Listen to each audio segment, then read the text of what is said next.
Forward one? Okay. 5, 4, 3, 2, 1.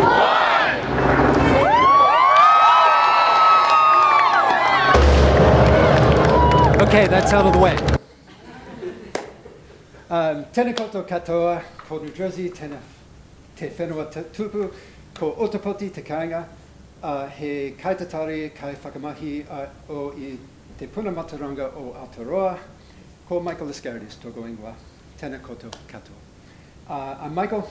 As Val said, I'm from the digital experience team at the National Library of New Zealand, Te Puna Mātauranga. I'm going to switch over here so I can read my notes. It's lovely to be back at NDF, which was the thing that brought me to Aotearoa 14 years ago. Today's talk will be attempting to cover a few years' work in 18 minutes and has some information-dense slides that will go by pretty quickly, for which I apologize in advance, but please do download the slide deck. We'll make them available, and there are some included links. And following up on the theme from some other speakers, I am more than happy to have extended chats about any of this. Editing down to 18 minutes was really, really hard. So, impact. It's the theme of this conference, and as cultural heritage institutions, we talk a lot about making an impact and assessing impact. We produce impact assessment reports, follow international impact assessment standards, and may even belong to impact assessment associations. But what does it mean to make an impact? Well, it's not just doing stuff. Understanding that the impact that our collections and our services make on the lives of the people who use them requires us to constantly connect with those people, gather their stories, supplement those stories with evidence, and be honest with ourselves about how our outcomes actually align with our strategic goals. When we think about impact, we're looking for the things that make us effective, not just efficient. We're making sure we're doing the right things before we make sure we're doing things well. If you improve the fuel economy of your car, but you're driving in the wrong direction, you're actually just getting more efficiently lost. The definition of impact that we have returned to most frequently in the course of our mahi is this one, paraphrased from NDF alumnus Simon Tanner, making a measurable change in the life of our communities. This is the sense of impact that I think we in the cultural heritage sector aspire to, provided, of course, that the change in question is a positive one. For the last 4 years or so, I have been a part of a stream of work at the National Library to develop a framework for assessing the impact of our digital services. I would like to acknowledge everyone who has contributed to this mahi in countless essential ways, many of whom are listed here, quite a few of whom are in this room. Kamihi. This effort has been ongoing in one way or another for a few years, involving workshops, literature reviews, working groups, surveys, engagement with research, and a lot of korero with kaimahi and others in the field. And as such, we've been learning, discussing, and thinking a lot about impact. And along the way, I have developed some issues with the word and its connotations. I mean, take a moment to think of some phrases containing the word impact. Got some? Maybe moment of impact? Impact zone? Impact crater? Carl beat me to that one. Impacted tooth, even?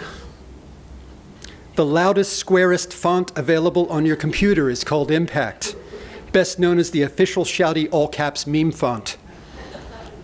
Our modern connotation of the word impact, meaning effect or influence, is of relatively recent vintage, having emerged from the same mid-20th century management culture that rebranded the word propaganda to be public relations.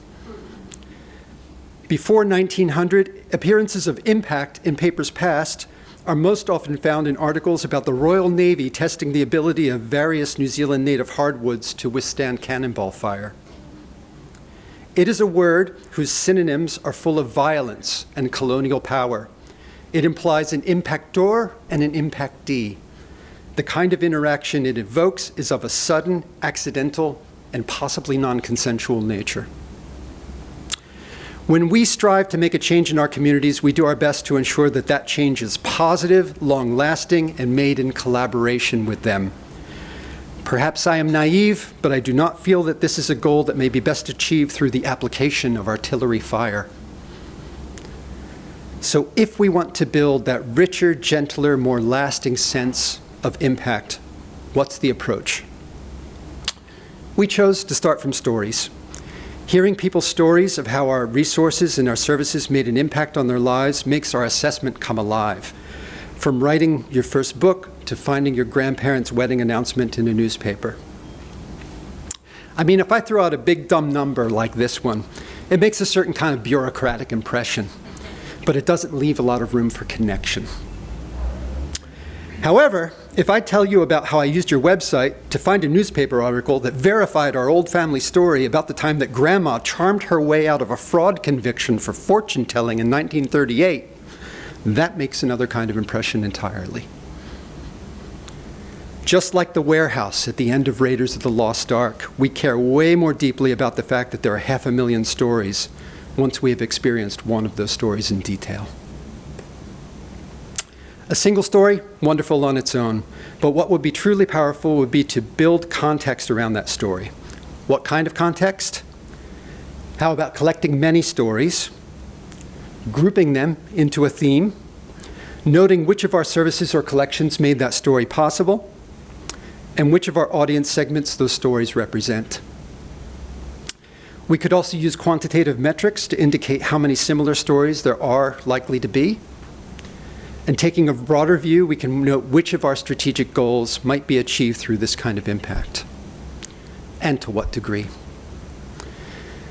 We can supplement that evidence with academic research and analytical tools from frameworks other than our own. And most importantly, we can build dynamic interrelationships between all of those components. Replace the specifics with some general terms, and that, in a nutshell, is our organizational model.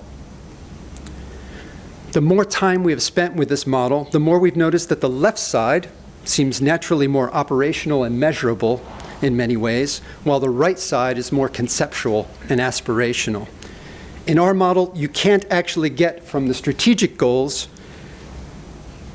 to our activities without going through impacts. In other words, our impacts form the connective tissue between what we are doing and the change we want to make in the world. That diagram emerged from the actual structure of the database that we built to keep track of all this stuff. We don't have time to go through this in detail, but the key takeaways are the blue boxes are kinds of supporting organizational details and evidence. The orange boxes in the middle that everything goes through are the impacts and the stories. And the cloud of white boxes that surround them are different kinds of relationships. And there are a lot of relationships. This was my attempt at visualizing the relationships between impacts in our impact database. I spent an hour or two trying to suss out what went wrong here before realizing that, nope, this is what it looks like. I kind of came to love it, the fact that these interrelationships are so dense to the point of illegibility. It shows that we are a deeply rhizomatic organization whose parts are all organically connected and more complex rather than just complicated. Relationships are everything when talking about impacts, to the point where I've come to think of them as almost synonymous. To strengthen your relationships is to strengthen your impacts. I'm grateful to the work of my colleagues on the 2017 Korero Kitea report on the impacts of digitizing te reo collections, which established this expression of impact through the Maori concept of whanaungatanga, the cultivation of relationships. We do not have the time, and I do not have the qualifications to properly unpack this here, but I feel very strongly that this idea of relationships is not merely the spaces between things, but as load-bearing structures themselves has immense resonance with whanaungatanga as well as the Pan-Pacific concept of va as a space of active connection. How those connections change or persist over time is also very important to us. As legacy cultural heritage institutions, many of the impacts we deliver are sustained, ongoing, and have very long lives, rather than point interventions. Our assessment mahi needs to reflect that. The student who uses our resources every term of their schooling may grow up to be the researcher who visits our collections twice weekly and then get into genealogy in their retirement. The persistent nature of both our activities and our audiences mean that the effort we put into describing and quantifying our impacts will hopefully persist as well and get easier over time. Along with time, impacts also occur at a distance. At the National Library, many, if not most, of our impacts are ultimately get delivered by other organizations, such as the public libraries we support, the schools we lend to, and the content partners whose reach we extend. Working with and uplifting peer organizations is part of our purpose as defined in our founding legislation. We were very fortunate to be undertaking this mahi at the same time as the New Zealand Libraries Partnership Program was developing a data research and evidence strategy for the country and the country's library sector. And please read this if you haven't checked it out already. It's great. Look up these words, Google it, and NatLib, you'll find it. And the link is in there too. As part of this program, they collated over 200 impacts made by all different types of libraries, supported by cited research, and we were able to use these impacts as the seed for our database. It ultimately made our solution much richer by forcing us to think about how to represent real-world impacts that we support but don't directly deliver. So yeah, it's a lot to keep track of. We've noted that impact assessment is like astronomy, and that it requires different instruments for different kinds of observations, each offering their own insights into the workings of the universe. Visible light, infrared, radio waves, and X-rays each uncover part of the story, and that could be used to build a more complete picture of the whole. None of them is any more true than the other or better. Similarly, there's no right or true way to do impact assessment. The assessment frameworks that we evaluated vary greatly in their ability to generate insights, but each has its place. Some days we might need to focus on our legacy. Other days we might be in a budget crunch, and any assessment approach that we propose should be flexible enough to suit all of our needs. But there's another sense in which astronomy metaphor is very accurate. Space telescopes and radio dishes are super cool, but much of the actual work of astronomy looks like this behind the scenes, the numbing task of keeping track and making sense of all of your observations. Similarly, there's a lot of information management plumbing that is required for a sustained and consistent practice of impact assessment. Regardless of which lens we use for insight, we'll need to keep track of our services, audiences, key metrics, impact stories, and so on without losing them. So we built a thing. Its boring working title, so far, is the Impact Hub, and it's built by us internally using the Microsoft Power Platform. This is the homepage, our wall of impacts, meant to be an immersive overview of all impacts presented in random order every time you open the page. This can be filtered by topic or viewed as a traditional list. Our seed data includes 90 impacts, many of them distilled from the NZLPP list, as mentioned. This is the heart of the app. It's a page that shows a single generalized impact delivered by one or more of our services. There are fields for various impact statements, descriptions, measurement methodologies, tags and topics, and a list of the services or activities that provide each impact. The big idea here is that we assert an impact, and then we support that impact with qualitative, quantitative, and academic evidence with a tab for each kind of evidence. Qualitative impact is in the form of stories. Each story is a single user's anecdote about an impact that a given service had on their life or community. Each story also has its own descriptive metadata and usage rights so that we can respectfully look after it and share it as permitted. Stories are taonga. They should be treated as collection items. We have also launched a form for our staff to collect patron stories along with contact information and permissions for its use. Having a central location and fixed format for these stories is a big improvement over our previous ad hoc approach. Quantitative evidence is in the form of metrics, which can be customized specifically for a given impact.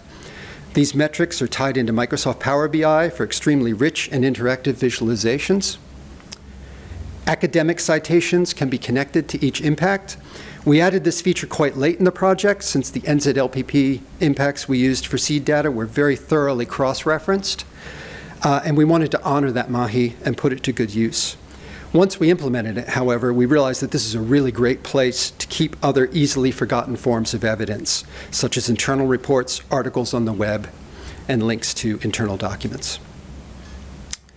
This is also where we align our impacts to our strategic goals. We have structured the database to support alignment of any number of strategic goals at once, including new ones in the future and proposed ones under consideration. This is also where we can analyze our impacts through the analytical lenses of various external frameworks, such as community, legacy, or return on investment. Here, the starter kit includes the TPAPA Audience Impact Framework and the Europeana Value Lenses, among others. This will be very useful for quickly getting to the desired lens, from the desired lens to the appropriate evidence. Finally, we can keep track of inputs and outputs from one impact to another. For example, digital preservation delivers impact in its own right, but it's also a prerequisite for enabling Papers Past and all of its impacts. The most interesting role of the Impact Hub, however, lies in its ability to allow you to explore the interrelations that it creates. Everywhere there is a reference to a different type of data, it is linked so you can surf from impact to tag to service to metrics and so on. Additionally, one of the most powerful ways of exploring the hub is the search bar. Power Apps supplies a very powerful search engine out of the box that searches all key fields in the database.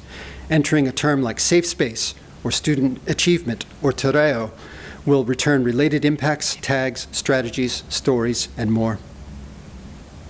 It's a wonderful tool for discovering connections and ensuring that the relevant research does not get forgotten, especially considering how it searches over the entire bibliography. Where there are external links to cited sources or user stories, these sources are always just a click away as well. The Impact Hub is currently nearing completion, and a user-friendly version will be available to all National Library Kaimahi within a couple of months. Fingers crossed. This represents our starting position, and we will launch with almost 250,000 individual pieces of interrelated data, as shown here. We hope to spend the rest of 2025 making connections between those items, as well as with our audiences and with all of you, our peers. We've got big plans, so keep an eye on our blogs and stay in touch. So that's a little of what we're up to. Thank you for letting us share it. Sorry we never did find a better word than impact. We did evaluate a few. Words like guidance just seemed a little wishy-washy. Influence, getting in the right area, but that'd make us influencers. Yuck. So I guess we'll have to conclude without a better... Wait a second. In all seriousness, the te reo word paurangi is a delightful translation. The literal meaning of whaitiri paurangi, reverberating thunder. It connotes not the instant of the crash, but the long, sustained, varied, and unpredictable rumble that follows. The rumble that echoes uniquely to you, depending on where you are standing and the shape of the land and the sea around you. So yes, let's make impacts, but let's remember it's how we resound and reverberate that matters most. Kia ora.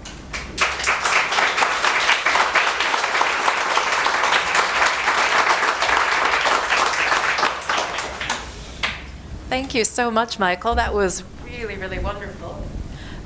We have not received any questions in the Slido, but that's probably because I forgot to tell you at the beginning of the session that we're using Slido for Q&A.